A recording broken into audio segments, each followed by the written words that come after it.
fogo estava sem direção. Ele não veio só para nós, ele se espalhou. O fogo chegou aqui, ele veio muito rápido.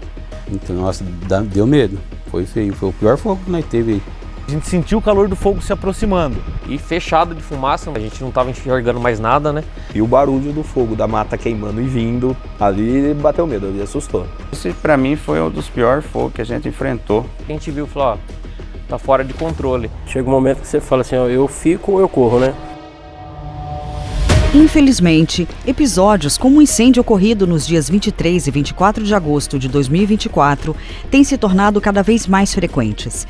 Esses eventos não apenas destroem ecossistemas e afetam a biodiversidade, mas também prejudicam a saúde pública e contribuem para as mudanças climáticas. Nesse cenário crítico, nossas equipes de brigada de incêndio desempenham um papel crucial, sendo a linha de frente na proteção de vidas, ecossistemas e propriedades. É nesse contexto de dedicação e heroísmo que se destaca o trabalho incansável desses profissionais.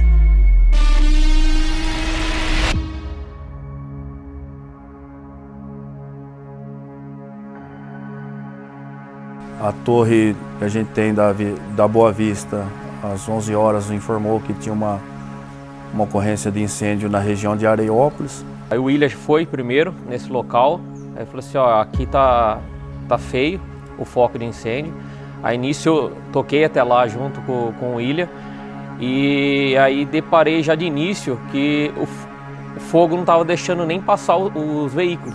A gente acionou o nosso gerente agrícola, ele parou a colheita para nos auxiliar com mais 9 tanques. Então todo o nosso poder de fogo foi direcionado a essa questão. Estávamos com todas as frentes em colheita, tá? E nesse primeiro paramos 4 frentes, já para atuar direto no fogo, e as outras 4 frentes nós paramos para deixar os tanques em ponto estratégico junto com os monitores, né? Até então não sabia da gravidade que estava tendo, tá? Porque pelo local, pela quantidade de tanque, a gente falou assim, ó, a gente vai conseguir. Eu estava dormindo, minha esposa ligou, minha esposa trabalha aqui na usina também. Minha esposa me ligou falando que tinha um fogo grande pro lado de Areiópolis, né? Aí, de momento, eu já liguei para o Hélio, perguntando se precisava de ajuda. Aí ele foi me buscar lá em casa. Fui ajudar o pessoal no combate, né? Porém, uma hora depois do combate, a gente percebeu que não era o que a gente estava acostumado. A gente estava com muita dificuldade devido ao clima e ao vento que se deslocava, não tinha direção. E aí a gente viu que a gente estava com um problema na mão, naquele momento, que jamais a gente tinha visto. Para a gente que está acostumado à ocorrência no dia a dia, foi uma coisa fora do normal para a gente nesse dia, né? A gente foi sentindo a dificuldade ali para fazer esse combate. A gente vinha lutando, tentando cercar, fazer defesa e não conseguia devido muito vento, a fumaça não dava condições de a gente chegar próximo, né? Então foi uma coisa que saiu fora de controle mesmo, né? E aí a gente tentando combater de início, de frente com o fogo que estava vindo, prevenindo o canavial, aí a gente escuta, falou assim, ó, o próprio tanqueiro que estava chegando falou, ó, tá pegando fogo atrás de vocês. E aí a hora que a gente olhou para trás já tinha pulado mais de 500 metros assim, então as fagulhas, as palhas ia pegando fogo e já começou a pegar para trás da gente. A gente tocou com o tanque para tentar cercar, né, para prevenir, mas aí eles começaram a gritar, falaram, vai cercar vocês aí no meio do fogo. E a grandeza do fogo é tão grande que não é simplesmente com o tanque, com água só que você vai conseguir apagar. Então você tem que vir molhando algumas áreas que ainda não pegou para não evitar de pular, você tem fazendas que tem sede, você precisa já atenção para deslocar, então você recua naquele momento, mas sem perder o foco que é você segurar o fogo. Não vou conseguir controlar ele aqui, mas eu consigo talvez segurar ele lá. Então você vem recuando junto com a equipe.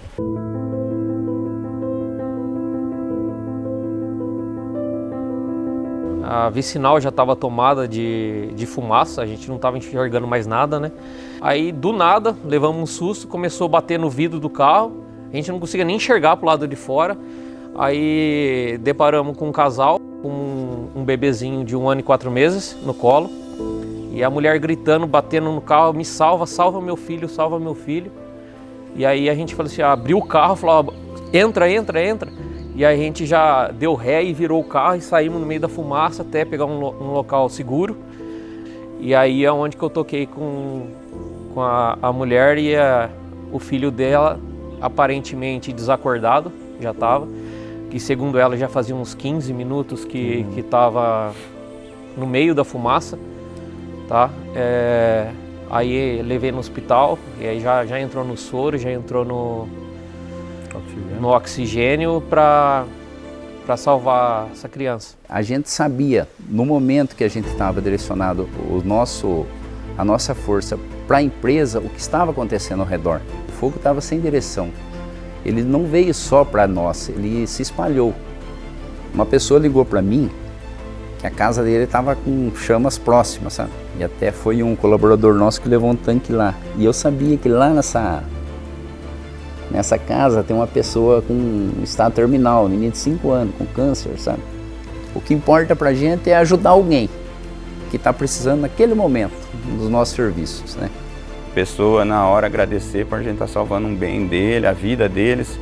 Aí é onde deu força a gente trabalhar aí 23 horas praticamente, direto.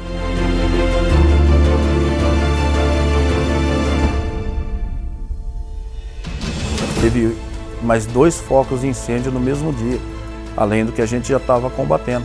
E acaba dificultando o combate, né? Porque a gente está com a estrutura toda focada para atender um local. E de repente, na mesma hora, surge mais 2, 3 pontos, né, de ocorrência. A gente tem que ir distribuindo, né? Se fosse uma coisa perto, não, mas é localidade longe, diferente. Consegui fazer o controle do primeiro incêndio que teve na Igualdade. Iniciou um fogo na região da Prata, onde o pessoal, nesse meio tempo, solicitou um apoio nosso lá também. Saímos de lá e viemos para cá, na região da usina, para dar suporte para eles, que eles também já estavam todos exaustos, como nós também estávamos.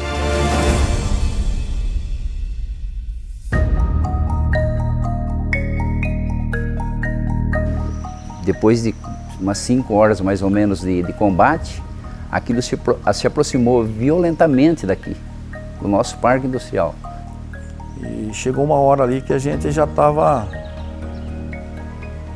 meio abatido, né? Porque a gente vinha lutando e a gente viu que, puxa, nada estava dando certo.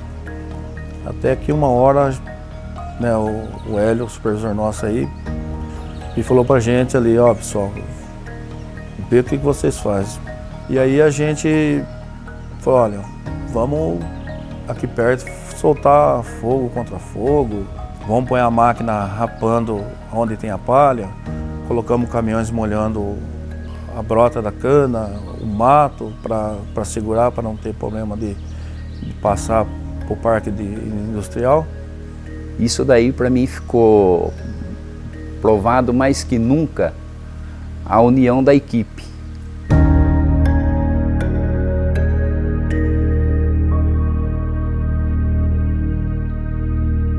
E à medida que foi anoitecendo, né, o vento foi aumentando, né, e o fogo foi chegando ali pelo fundo da usina, ali pelos tanques de álcool, onde aumentou a preocupação, né. Quando o fogo começou a se aproximar muito, né, ele começou a chegar muito próximo aqui à área, né, toda a parte cercada, a gente sentia ali no combate o próprio calor, né, a gente sentiu o calor do fogo se aproximando.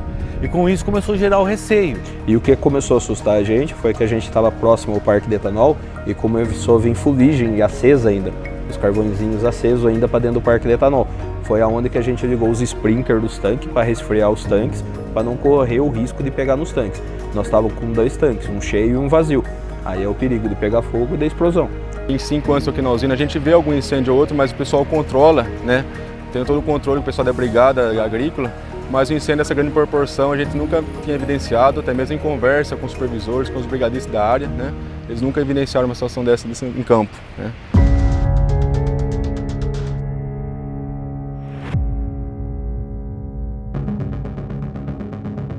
Em dado momento, o que realmente começou a nos preocupar em dado momento? Por quê?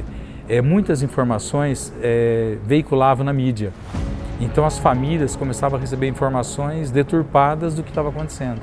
Então a gente ainda, além de ter que estar, na realidade, preocupado com o que ocorria aqui dentro, a preocupação nossa com a família que estava lá fora.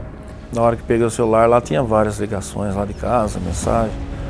Aí na correria para dar o apoio aqui, para a gente fazer o controle, a gente acaba não informando, vou demorar um pouquinho, está acontecendo isso, está acontecendo aquilo. Então gera uma preocupação, sim. Então, a hora que a gente chega em casa, a primeira coisa vem, nos abraça, vê que a gente está bem ali na hora, mas é gratificante isso. A gente saber que a gente chegou bem em casa, não tem nada, e a família receber a gente de braços abertos.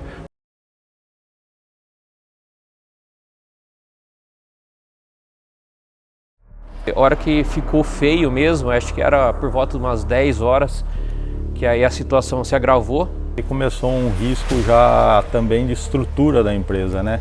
Até então era a cana, a má que a gente estava combatendo, aí começou a vir já para uma região que um risco muito alto, né? Que tinha as dornas e um monte de bagaço. Então, nossa, deu medo, mas nós temos que ter tranquilidade pro pessoal, né? O pessoal não se apavorar também. Por mais que a ocorrência ela seja proporção grande ou média, sempre causa pra gente uma pressão ali, um medo, né? Mas a gente não deixa a transparecer para a equipe, porque a gente tem que passar a segurança para eles, né? E aí um pessoal saía cansado, sentava porque estava exausto, tá? Exausto, sentava, deitava no asfalto, e aí o outro ia ajudando, o outro pega, faz a parte dele que ele tava fazendo, um faz por dois, aí a hora que ele retornava, o outro descansava, e todo mundo com mangueira e emendando mangueira. Você vê aquele corredor de 20 pessoas, um ajudando o outro. A gente ficou dando apoio, né? Como é muita pressão, né? 8, 10 quilos de pressão naquelas mangueiras de 3 polegadas, então é bem pesada, né? A gente ficava revezando e molhando, né? Fazendo resfriamento das árvores do entorno do tanque, né?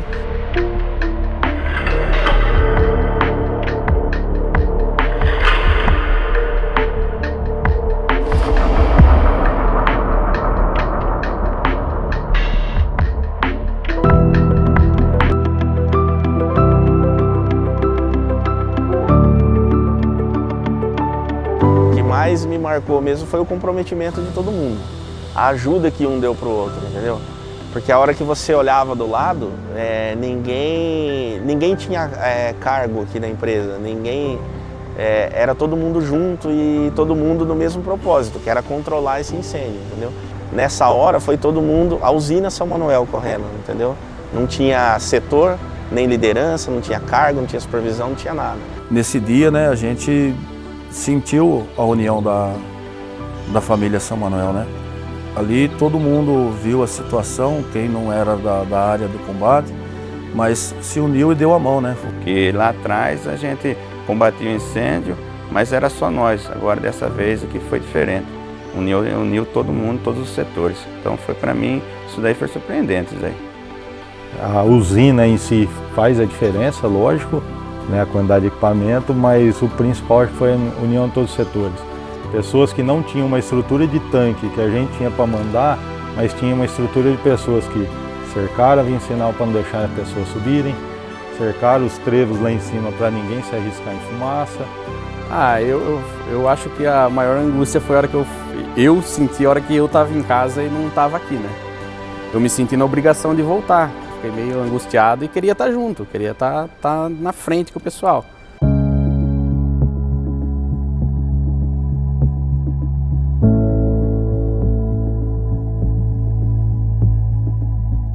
Nosso sistema aqui na usina, para poder atender esse tipo de ocorrência, é um sistema bem robusto, né? Tem uma capacidade legal aí para poder manter por horas e horas e dias a fio, né, um combate a incêndio nessa proporção.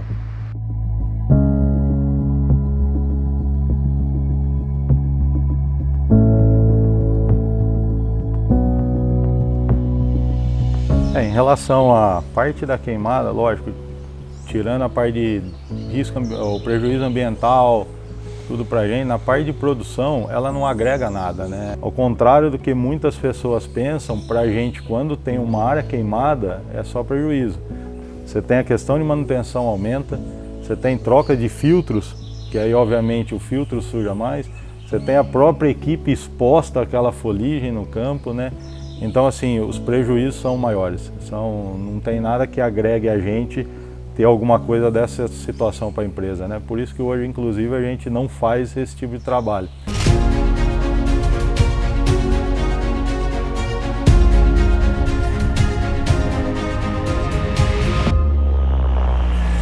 E graças a Deus a gente conseguiu segurar esse fogo, a gente conseguiu parar ele ali. E aí a gente suspira, respira mais tranquilo em saber que todo mundo voltou para casa, enfim. Graças a Deus a gente não teve nenhuma vítima, que é o que interessa para a gente, né? A produção desse relato é uma homenagem a todos os nossos brigadistas, assim como aos demais colaboradores que estiveram envolvidos nas ações de combate ao fogo, o qual, inclusive, colocou em risco as instalações da nossa empresa. Suas ações foram inspiradoras e ficarão eternamente gravadas na história da nossa organização. Esta homenagem simboliza mais do que um simples reconhecimento.